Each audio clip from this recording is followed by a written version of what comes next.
paz a vosotros, hermanos. Es un gusto saludarles y darles la bienvenida a esta clase que es la introducción a la teología evangélica del Seminario de Entrenamiento Ministerial Abierto y a Distancia. Es un gusto saludarles. Mi nombre es Abelardo Alarcón y vamos a estar compartiendo a lo largo de este tiempo reflexiones que nos ayudarán a comprender primero la labor teológica y sobre todo la labor que tiene que relación con la teología evangélica.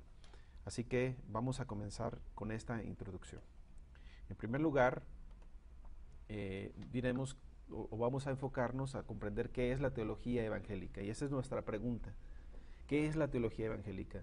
Bueno, la teología evangélica en primer lugar es una ciencia diferente. Tenemos que reconocer que la palabra teología viene de dos palabras griegas que en conjunto suenan así, teología, pero una es teos y la otra es logos. Teos significa Dios y logos significa discurso, palabra, tratado, y este entonces es un tratado acerca de Dios. Bueno, quizá para muchas personas la palabra teología de momento resulte un poco complicada. Parece que cuando hablamos de la teología estaríamos pues refiriéndonos a algo muy complicado, algo muy complejo. Sin embargo, no es así. La teología, así como la podemos entender, tiene que es una palabra muy de uso muy común. Aunque la palabra no es de uso común, la teología sí es algo común. O sea, es algo que hacemos nosotros comúnmente. Voy a decirlo así. Toda vez que nosotros tratamos acerca de Dios, toda vez que nosotros nos referimos a Dios, en nuestras pláticas cotidianas, en nuestras charlas con los amigos, con la familia, en la iglesia o fuera de la iglesia, siempre que se habla de Dios se está haciendo teología, o sea, se está haciendo un tratado acerca de Dios. Y esto implica que, bueno, nosotros hagamos teología en la vida cotidiana, hagamos teología en la iglesia e incluso podríamos pensar que aún no se necesita ser creyente para hacer teología. Una persona no creyente en Dios puede expresar su opinión acerca de Dios, puede decirnos lo que ella cree, lo que ella piensa acerca de Dios, y si es, bueno, su expresión es no creo que exista Dios o yo no creo en Dios, bueno, ya nos está dando una expresión acerca de Dios, está haciendo un tratado, está tratando sobre ese tema y automáticamente está haciendo un tipo de teología. Entonces, en las iglesias nosotros hacemos teología, pero la hacemos desde una posición diferente. Nosotros hacemos una teología desde la fe o hacemos una teología desde nuestra posición como creyentes. Ahora, lo que vamos a trabajar nosotros es una teología en particular, que es la teología evangélica, es decir, no nos vamos a preguntar qué dice la teología en general o todos los tipos de teología que pueda haber, sino en particular qué decimos quienes nos consideramos creyentes en Cristo Jesús, quienes nos consideramos creyentes desde la experiencia del Evangelio, qué decimos nosotros acerca de Dios. Y la respuesta a esta pregunta entonces sería la teología evangélica. Todo asunto que trate acerca de Dios desde la posición evangélica es una teología evangélica como tal. Entonces, teos y logos, que serían estas dos palabras, en definitiva son de un tratado de Dios. Ahora, la teología evangélica como tal, que es esta teología a la que nosotros estamos refiriéndonos, vamos a entenderla como una ciencia, en primer lugar, humilde. Nosotros hablamos de ciencia desde la racionalidad. Cuando nosotros estamos razonando y utilizamos una metodología para llegar a un cierto conocimiento, entonces estamos haciendo ciencia. Ciencia no significa otra cosa sino conocimiento. Ahora, si nosotros queremos entender el conocimiento de Dios o la ciencia de Dios como se entendería desde el punto de vista modernista, a partir del racionalismo, entonces estaríamos hablando de toda una disciplina que tiene metodologías, que tiene reglas, que tiene normas, que tiene principios y que se basa sobre todo en la objetividad. Entonces estaríamos hablando de una ciencia. pero la ciencia o la palabra ciencia en su acepción más amplia significa conocimiento. De hecho, nosotros podemos observar que en la Biblia se utiliza esta palabra. Por ejemplo, en el libro de Génesis, cuando se habla acerca del árbol de la vida y del árbol del conocimiento del bien y del mal, la Reina Valera Antigua traduce habla del árbol de la ciencia del bien y del mal. Entonces ahí no se está refiriendo a la ciencia como disciplina, porque la ciencia, así como la conocemos en la modernidad, tiene muy pocos siglos de existencia. En comparación con la historia humana, es algo nuevo, es algo muy joven. Tendríamos que hablar que a partir del racionalismo, con René Descartes, que comenzó el método, su método de estudio, y él propuso una metodología. A partir de ahí empiezan a darse las ciencias formales. Bueno, esas ciencias formales no tienen que ver con lo que estamos haciendo nosotros. Cuando hablamos de teología evangélica, no estamos hablando de una ciencia racionalista, aunque utilizamos la razón. Estamos hablando más bien de una ciencia como conocimiento y en términos generales, y por lo tanto se presenta como una ciencia humilde. No queremos poner a la teología al lado de las otras ciencias. No queremos poner la teología como si la pudiéramos poner al lado de la biología, de la química, de las matemáticas, porque nosotros no podemos trabajar como trabajan esas ciencias. Nuestro, digámoslo así, si se puede llamar de esa manera, nuestro objeto de estudio, que es Dios, no lo podemos meter a un laboratorio, no podemos investigarlo en el campo, no podemos salir a la calle a observar, ni podemos traer un pedazo de Dios para examinarlo dentro de una mesa o arriba de una mesa de disección. No podemos abrirlo en pedacitos, no podemos conocer su masa, su volumen, su temperatura, como se haría con cualquier otro objeto de la naturaleza. En este caso, nuestro conocimiento de Dios proviene directamente de su revelación, de la revelación que nos ha dejado en su palabra. Entonces, en todo caso, el único objeto con el que tenemos nosotros contacto directo es con la palabra de Dios, con la Biblia. Y ese es nuestro objeto de estudio, y lo estudiamos no como objeto, no conocemos el libro, sino su contenido, nos interesa el contenido. Entonces, tenemos que entender que cuando hablamos de la teología como la ciencia de Dios, estaríamos en términos generales diciendo es el conocimiento de Dios. Muy bien, resumiéndolo así, diríamos, la teología es una ciencia, es un tratado acerca de Dios. Toda vez que tratamos acerca de Dios para ampliar nuestro conocimiento acerca de Él, estamos haciendo teología. Muy bien. En segundo lugar, la teología es una ciencia agradecida. Es decir, la teología parte de la gracia de Dios.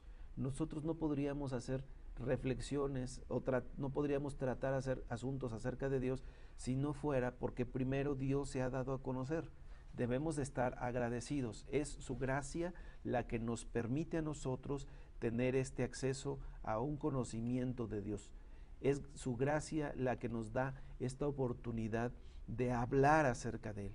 Si Él no nos diera esta oportunidad, nosotros no tendríamos forma de acceder a su realidad y de conocerlo ahí donde Él está. Pero Él ha sido bueno y su voluntad ha sido comunicarse con nosotros y comunicarnos sus verdades. Es por eso que podemos hacer teología a partir de ese acto gratuito de Dios en el que Él se está dando a nosotros mismos, que Él mismo se está dando a nosotros de forma voluntaria, de forma feliz, de forma gozosa, y se está dando no nada más como revelación, sino se está dando por nosotros. En tercer lugar, tenemos que entender que la teología es una ciencia gozosa. Diríamos, como diría Karl Barth, el teólogo que estamos tomando como base para esta reflexión, que la teología es la verdadera Gaia ciencia, como en algún momento mencionaría o escribiría aquel filósofo Federico Nietzsche, ese alemán del siglo antepasado, que él hablaba de la ciencia gozosa, de la Gaia ciencia. La verdadera ciencia gozosa se halla en la teología, y eso lo decimos desde nuestra experiencia.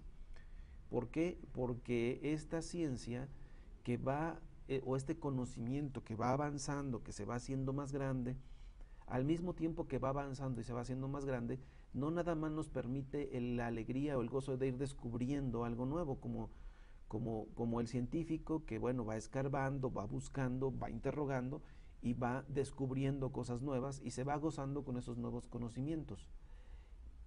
La teología evangélica es gozosa no solamente por ese descubrimiento, si se le pudiera llamar así, de nuevas verdades. Es gozosa porque esas nuevas verdades tienen que ver con la salvación. Por eso es evangélica. La teología es buena noticia. Está basada en la buena noticia, parte de la buena noticia y apunta a enriquecer esa buena noticia. Y siempre será una ciencia gozosa. Muy bien. Ahora, esta teología que estamos tratando tiene peculiaridades o 4 puntos que son peculiares o muy propios de ella. Bueno, vamos a ir viendo cada uno. El primero es que la teología evangélica no puede considerarse una ciencia o un conocimiento monopólico. El segundo es que se basa en 3 presupuestos principales. El tercero es que la teología como tal se basa en la historia de las acciones de Dios. Y finalmente, el Dios de la teología evangélica no es un Dios solitario, es el cuarto punto, y estas peculiaridades que vamos a ir viendo una por una definen la teología evangélica. Muy bien, en la teología se trata, entre las variedades de todas las teologías existentes, sin establecer aquí un juicio de valor, y de diversas maneras en todas ellas de percibir, entender y expresar al Dios del Evangelio. Esa es la teología evangélica. ¿Ah?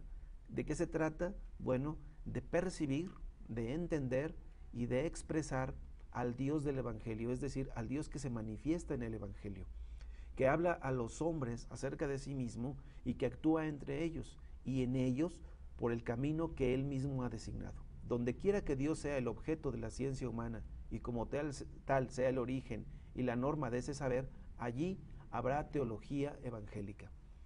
Muy bien, eso es el principal punto o el punto central de este estudio. Vamos entonces al punto número 1, la práctica monopólica. La teología evangélica no es una práctica monopólica como tal, es decir, nosotros no pretendemos cuando hacemos teología evangélica creer o decir que somos las únicas personas que tienen la verdad. Esa práctica monopólica de la verdad tiene que ver más con las ciencias. Las ciencias exactas, que nacieron a partir del movimiento racionalista, pretenden establecerse como verdades absolutas. De hecho, el punto álgido, el punto más alto al que puede aspirar una ciencia es al establecimiento de las leyes o establecimiento de leyes que van a corregir todo el conocimiento y todas las prácticas que tienen que ver con esa disciplina. Entonces las matemáticas llegan, si uno examina, por ejemplo, el método científico, en el caso de la física, de la biología o de la química, se establecen primero ciertas ideas a manera de una teoría o de un postulado que se va a ir descubriendo o se va a ir demostrando a través del análisis o a través de los diferentes estudios. Este conocimiento pasa por varias etapas, o este estudio pasa por varias etapas, desde la observación, la investigación, la experimentación, la prueba, etcétera, etcétera, hasta que finalmente se establece una ley. Y entonces, solamente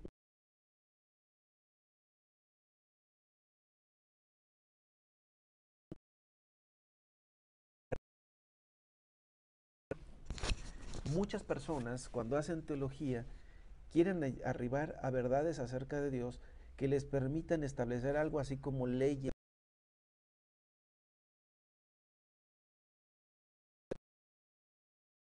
monopolizar el conocimiento de Dios. Y algunas personas que practican teología han querido incluso llegar a la conclusión de que de la verdad. Lo cierto es que la teología como tal no puede ser considerada o no puede aspirar a llegar a ese punto como lo harían las ciencias. Bueno, en primer lugar vamos a decir que no toda teología denominada protestante es teología evangélica.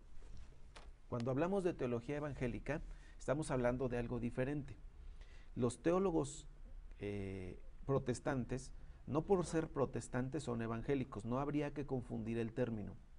También podríamos decir que hay una teología evangélica aún en el espacio católico romano, en el de la ortodoxia oriental y en los ámbitos de las numerosas variaciones posteriores, y también seguramente en las degeneraciones del nuevo enfoque reformador.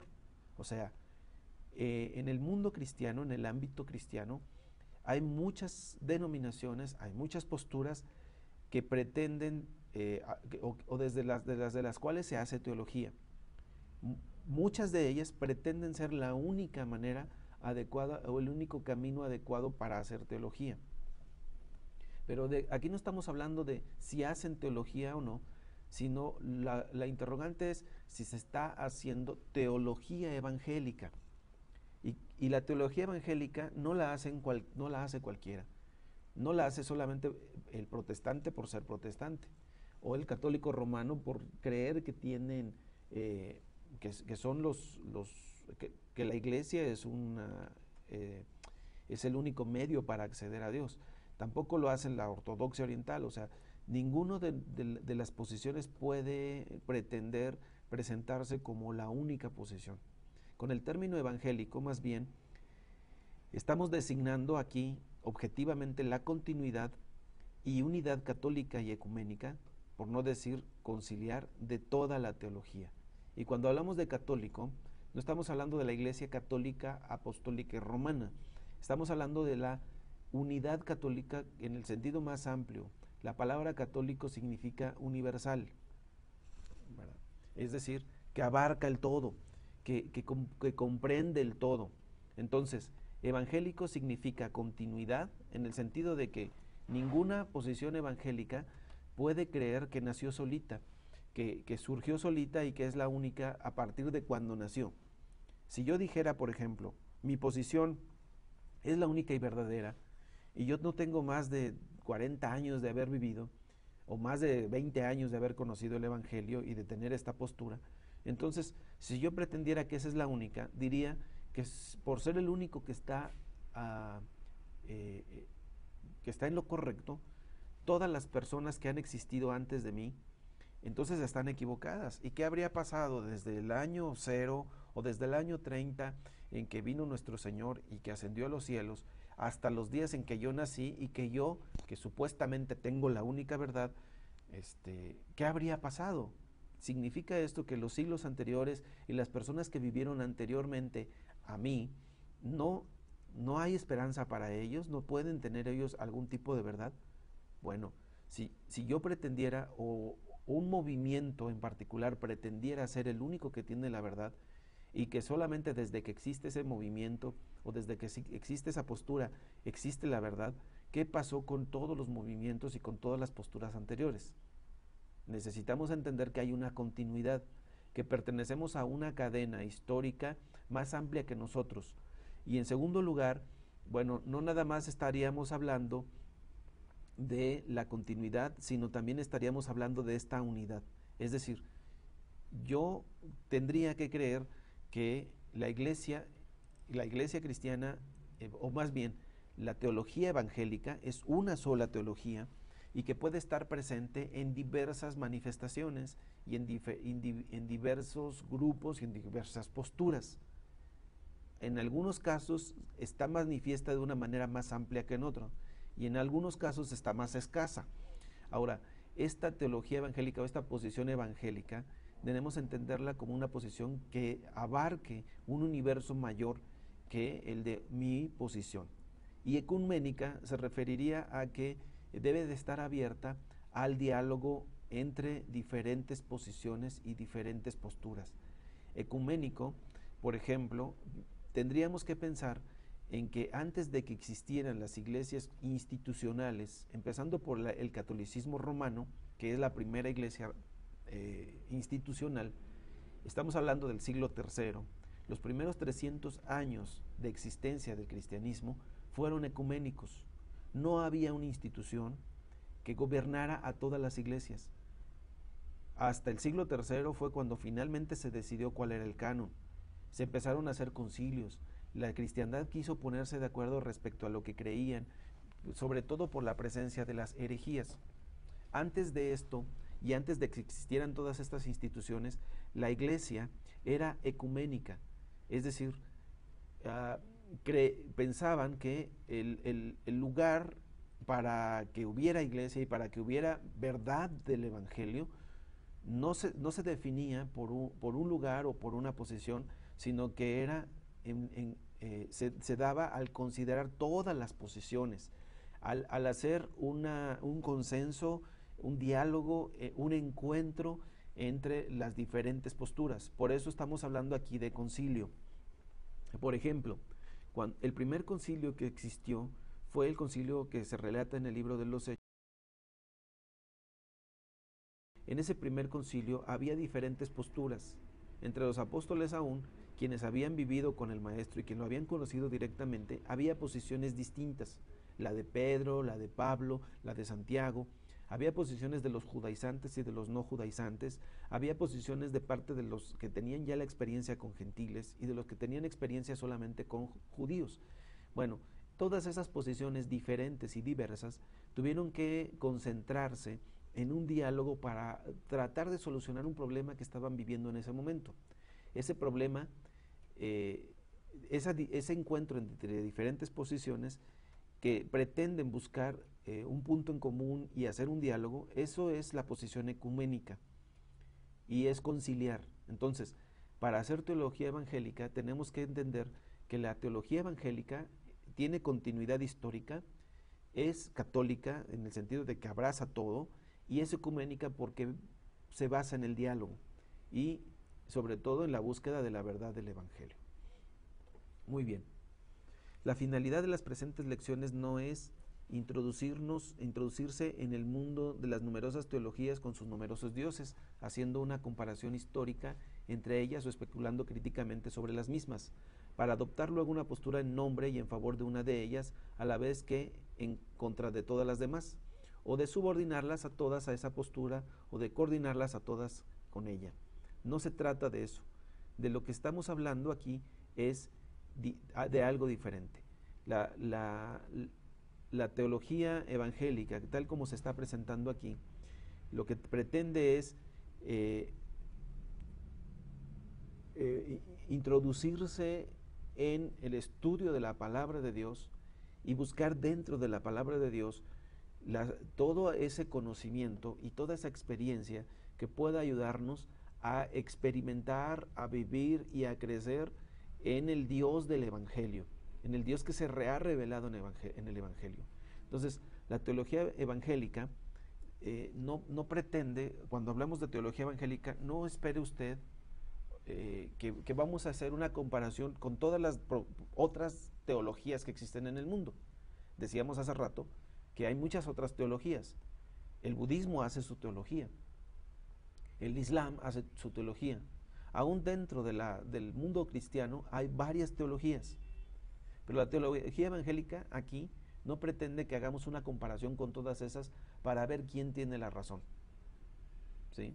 En ese sentido, lo que tenemos que hacer es concentrarnos en conocer al Dios del Evangelio y en automático, digámoslo así, ante la luz de esa revelación, todas las otras posiciones o las posiciones erradas, equivocadas o desviadas van a salir a la luz.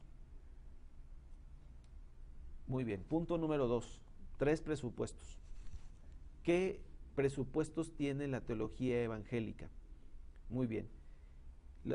El primer presupuesto que nosotros vamos a encontrar es que el acontecimiento, la teología evangélica se concentra o toma en consideración más bien el acontecimiento general de la existencia humana en su indisoluble dialéctica, que la teología ve confrontada con la automanifestación de Dios en el Evangelio. Muy bien, es decir, por una parte, la teología necesita del conocimiento de la existencia humana. Nosotros hacemos teología para conocer a Dios, hacemos reflexiones y tratamos acerca de Dios, pero indiscutiblemente siempre que hablamos de Dios tenemos que hablar del hombre, porque nos interesa qué tiene que ver este conocimiento de Dios con la realidad humana. Si nosotros no nos interesara esto, entonces estaríamos de alguna manera traicionando el principio de la teología evangélica. Cada vez que hablamos de Dios necesitamos hablar del hombre, porque el conocimiento que tengamos acerca de Dios tiene que ver directamente con nuestro conocimiento del hombre y con las circunstancias del hombre. ¿Para qué queremos hacer teología? Bueno, pues para que esta teología sirva al hombre. Entonces, el acontecimiento general de la existencia humana no se puede separar. La empresa teológica, o digamos el trabajo teológico, se mueve dentro de estas dos realidades. Por un lado, Dios en su manifestación, porque Él decidió manifestarse por medio del Evangelio, y por el otro lado necesitamos conocer al ser humano como tal. Es imprescindible que el teólogo conozca ambas realidades, que conozca la realidad humana y que por el otro lado conozca la realidad de Dios que se revela en el Evangelio. En segundo lugar, la fe, tenemos que entender que la teología se da dentro de la fe particular de aquellas personas a quienes les fue dada y que quieren y están dispuestas a reconocer esa automanifestación o autorrevelación de Dios. Ellos saben y confiesan que Dios se autentifica a sí mismo para todas las personas y especialmente para sus testigos escogidos. Entonces, la teología se da primero dentro de la experiencia humana y segundo dentro de la fe particular de las personas para quienes ha sido dada esta teología. Y en tercer lugar, necesitamos entender que para hacer teología se requiere un presupuesto general, ¿verdad? Y también un particular, que es el de la razón. El ser humano para hacer teología, o nosotros para hacer teología, necesitamos esa capacidad de percepción, de juicio y de lenguaje que poseen todos los hombres y por tanto todos los creyentes. Esta capacidad es la que hace que sea técnicamente posible para ellos participar activamente de los esfuerzos encaminados a conocer teológicamente al Dios que en el Evangelio se manifiesta a sí mismo. Entonces necesitamos conocer la realidad humana, conectarlo con la realidad divina. Por un lado, necesitamos como teólogos comprender que esta revelación se refiere a la fe particular, o va dirigida a la fe particular de quienes son interpelados por la palabra. Y en tercer lugar, necesitamos entender que esta teología, para que sea teología, requiere del uso de la razón, de la capacidad de juicio y de la expresión de nuestra reflexión en base a un lenguaje racional. Muy bien. En tercer lugar, tenemos que la teología evangélica es una teología que se basa o es la historia de las acciones maravillosas de Dios. ¿Sí?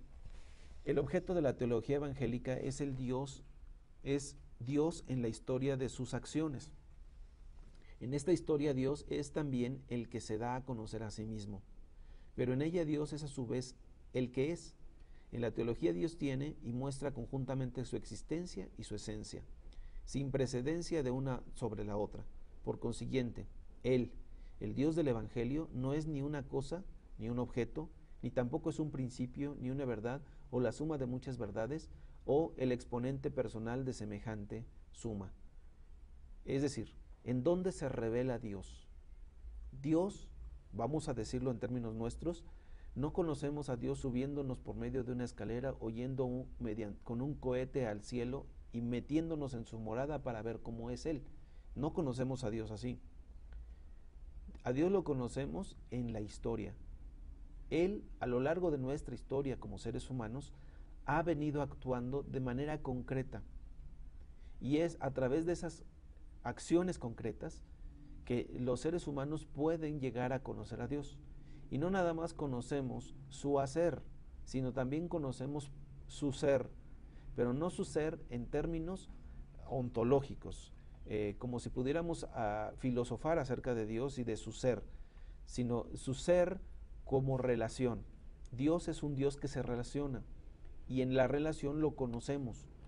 Entonces conocemos a Dios en la historia y en nuestra propia historia relacionándonos con ella, relacionándonos con Él. Muy bien.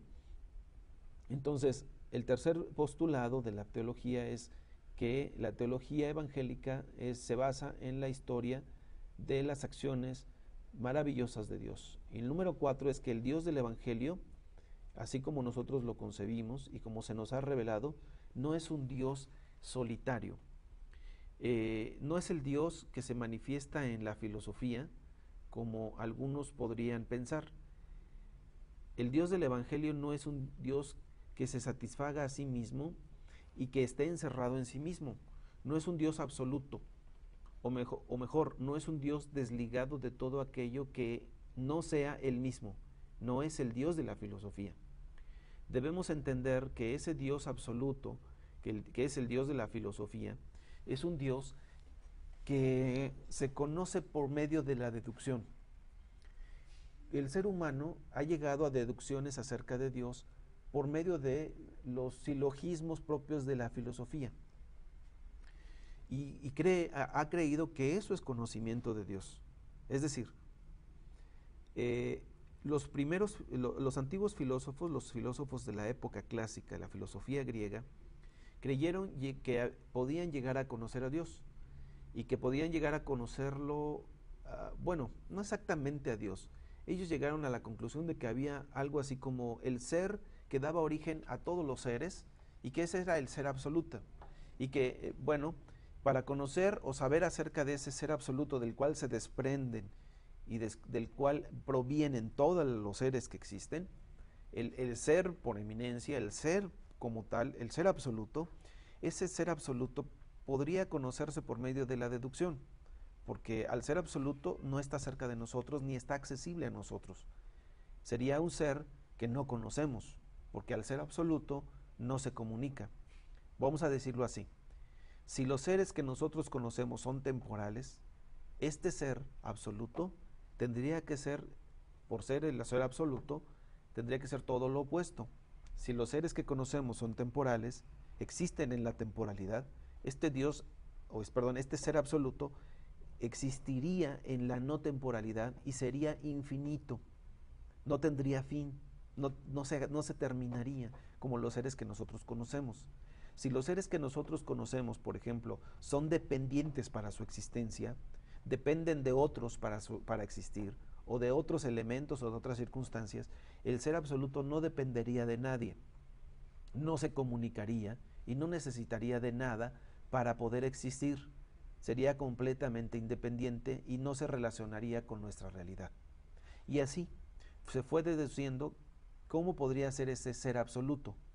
Bueno, entonces, los seres que nosotros conocemos son temporales, son dependientes, son débiles, son susceptibles del error, del defecto. En cambio, el ser absoluto debería ser perfecto, debería de ser independiente, autónomo, tendría que ser infinito.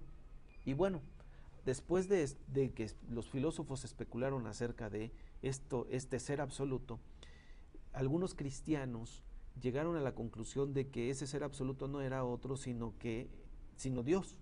Y entonces las deducciones que se hicieron para el ser absoluto también se hicieron para este Dios. Pero una de las realidades a las que llegó la filosofía es que el ser absoluto no se comunica con los seres que hay aquí en el mundo, en esta realidad temporal. No se comunica. Entonces, si Dios es absoluto, no debería comunicarse. Algunos llegaron a pensar, y si hacer una teología teísta, y las teologías teístas tenían una postura similar a esto. Vamos a suponer que Dios es como un relojero, que construye un reloj y le da cuerda.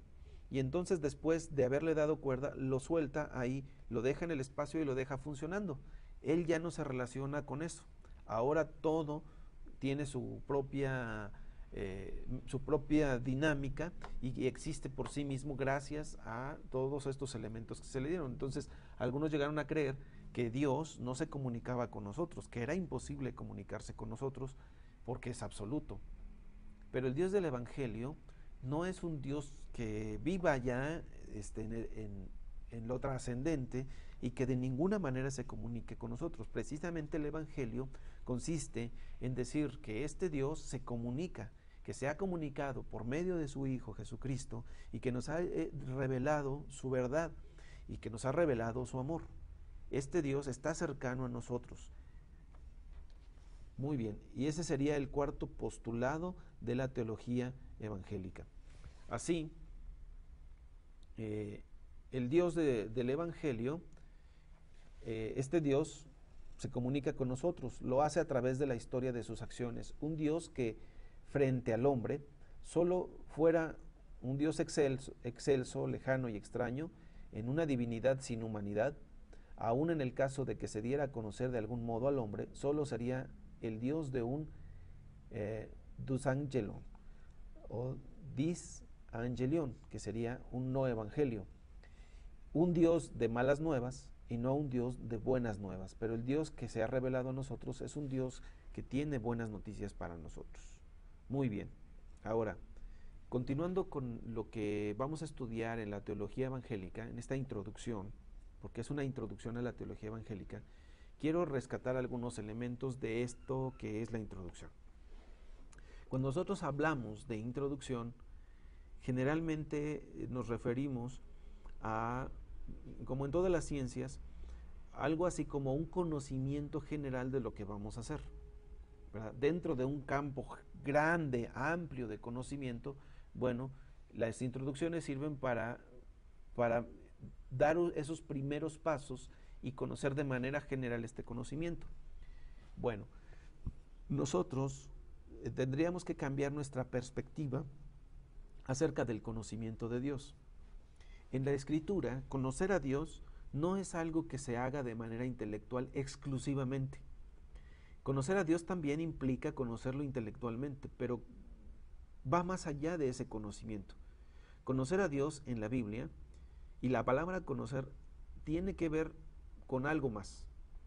Tiene que ver con la experiencia, con tener una experiencia viva, experiencia personal, experiencia directa, experiencia íntima. Conocer tiene que ver con esa experiencia que es tan cercana, que es tan íntima, que provoca una transformación en la vida de una persona.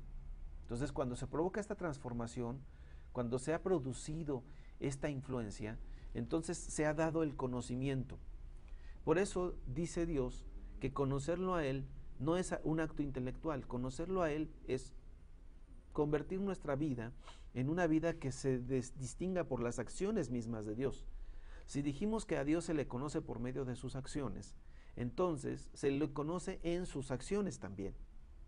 Así los profetas hicieron hincapié, por ejemplo, en que conocer a Dios es interesarse por el huérfano, atender a la viuda, darle de comer al hambriento, acudir con el menesteroso y ayudarle. Y cuando uno hace eso, entonces está conociendo a Dios. Por eso el escritor Juan en el Nuevo Testamento hace hincapié en esto y dice: el que no ama no conoce a Dios, porque Dios es amor. Si Dios es amor, entonces no vale que uno diga, bueno, yo conozco a Dios y entiendo que Dios es amor, ahora acepto que Dios es amor. No, conocer a Dios significaría que yo ame. Y en el momento en que estoy amando yo a mi prójimo, y en especial a mi enemigo, porque el verdadero amor, el amor de Dios, es amar al enemigo. Cuando yo soy capaz de amar no solamente al que me saluda, al que piensa igual que yo, al que lleva ideas iguales a las mías o similares a las mías, sino cuando soy capaz de amar aún al que piensa distinto, al que está buscando incluso mi propio perjuicio.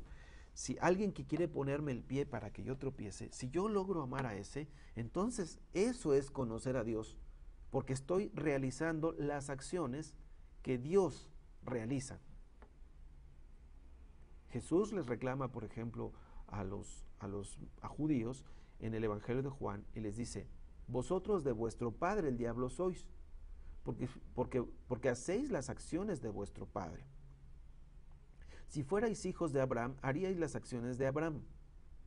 Y parafraseando esto diríamos, si fuerais hijos de Dios, harías las acciones que Dios hace, que Dios realiza. Entonces, si yo realizo las acciones que Dios realiza, estoy conociendo a Dios. Primero debe haber un conocimiento de carácter intelectual porque tiene que ver con entender, comprender y asimilar cierta información. Pero eso que estoy comprendiendo, que estoy asimilando, y cuando realizo las acciones de Dios, entonces lo estoy conociendo como Él es. Esto es conocerme, dijo el profeta. Esto es...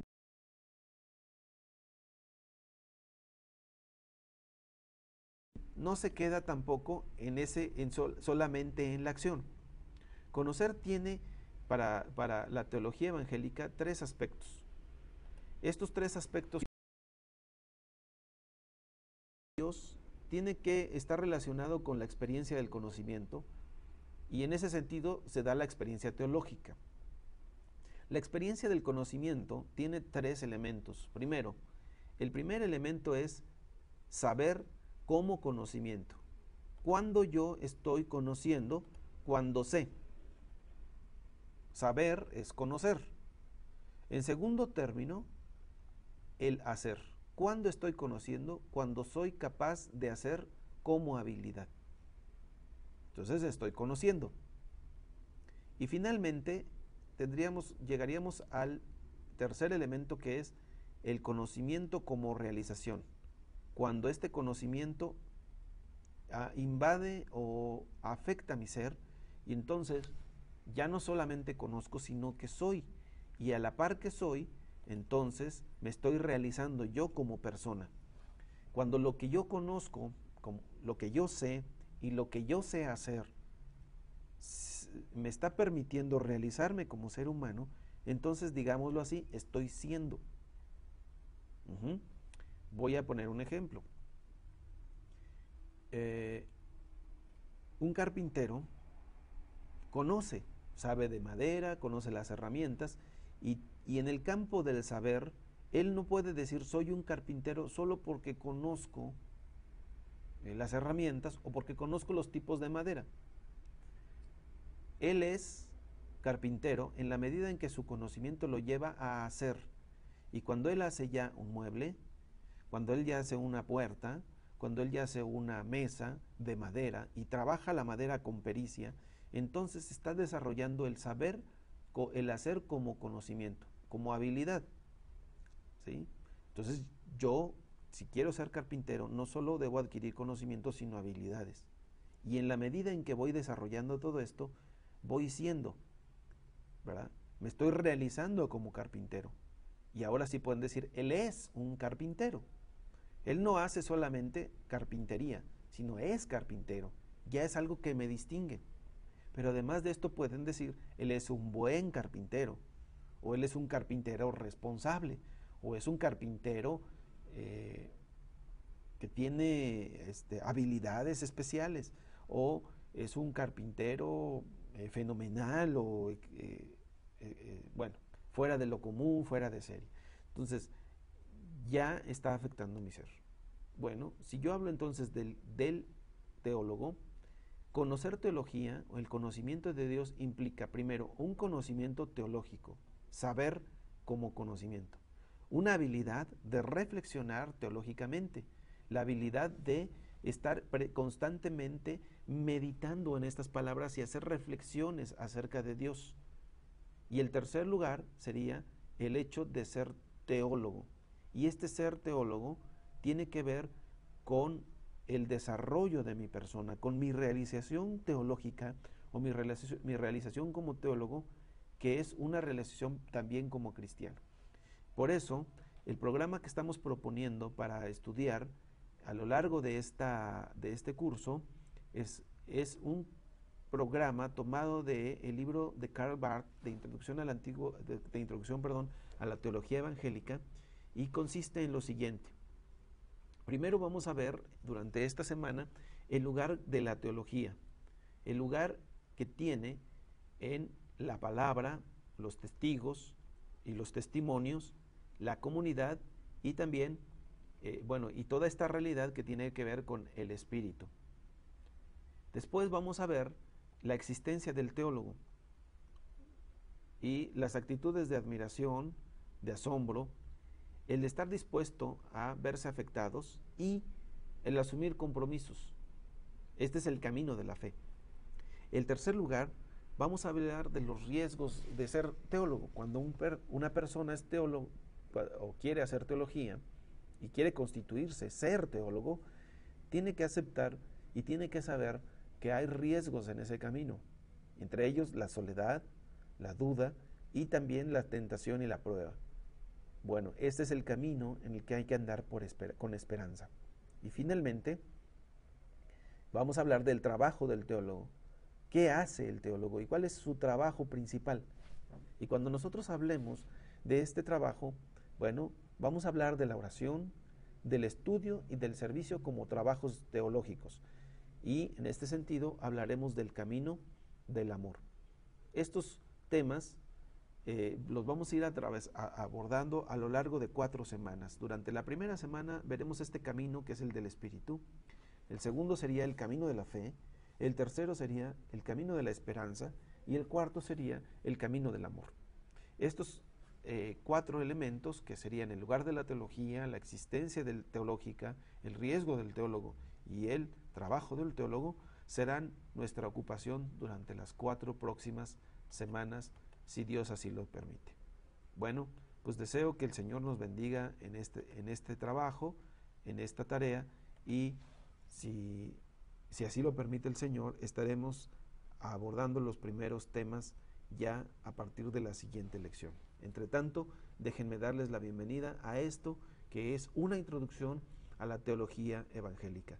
Y recuerden, introducción no es una introducción al camino, perdón, no es una introducción al conocimiento como saber, sino es una introducción al ser teólogo, y ser teólogo en particular, un teólogo evangélico.